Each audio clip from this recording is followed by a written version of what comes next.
Hello everyone, welcome back to my channel রান্নাঘরে বাঙালিয়ানা। আশা করছি সকলে খুব ভালো আছেন।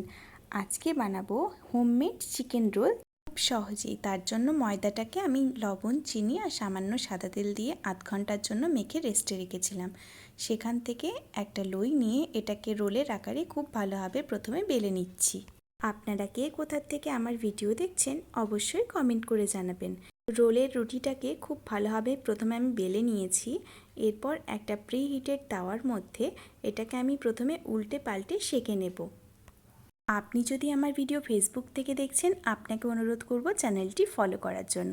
আর যদি ইউটিউব থেকে দেখে থাকেন, আপনাকে অনুরোধ করব চ্যানেলটি সাবস্ক্রাইব করার জন্য, যাতে নিত্য নতুন ভিডিওর আপডেট সবার প্রথম আপনিই পান।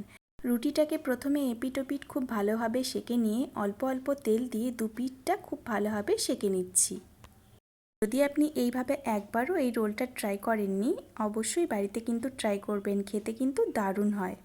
এটাকে আমি গোল্ডেন ব্রাউন করে প্রথমে খুব ভালোভাবে সেঁকে নিয়েছি। এরপর চলুন এটাকে ডেকোরেশন করে নিই। প্রথমেই এর মধ্যে আমি দিয়ে দিচ্ছি টুকরো করে রাখা শসা। এরপর এর মধ্যে অ্যাড করব পেঁয়াজ কুচি, কাঁচা লঙ্কা কুচি, বিট লবণ, পাতিলেবুর রস, টমেটো কেচাপ আর চিলি সস। দুপুরে রান্না করা কিছুটা চিকেন ছিল, সেই চিকেনটাকে এর মধ্যে অ্যাড করে দেব। আপনারাও কিন্তু দুপুরের বেঁচে যাওয়া চিকেন দিয়ে এরকমভাবে কিন্তু চিকেন রোল তৈরি করতে পারেন, খেতে কিন্তু দারুণ হয়। আমার কথা শুনে এরকমভাবে একবার চিকেন রোল বানিয়েই দেখুন, আপনার রাতের ডিনারটাও কিন্তু জাস্ট জমে যাবে। আর হ্যাঁ, আপনাদের কাছে যদি চাট মশলা থেকে থাকে, অবশ্যই এর মধ্যে কিন্তু অল্প করে চাট মশলা অ্যাড করবেন, তাতে টেস্টটা কিন্তু অনেকখানি বেড়ে যায়।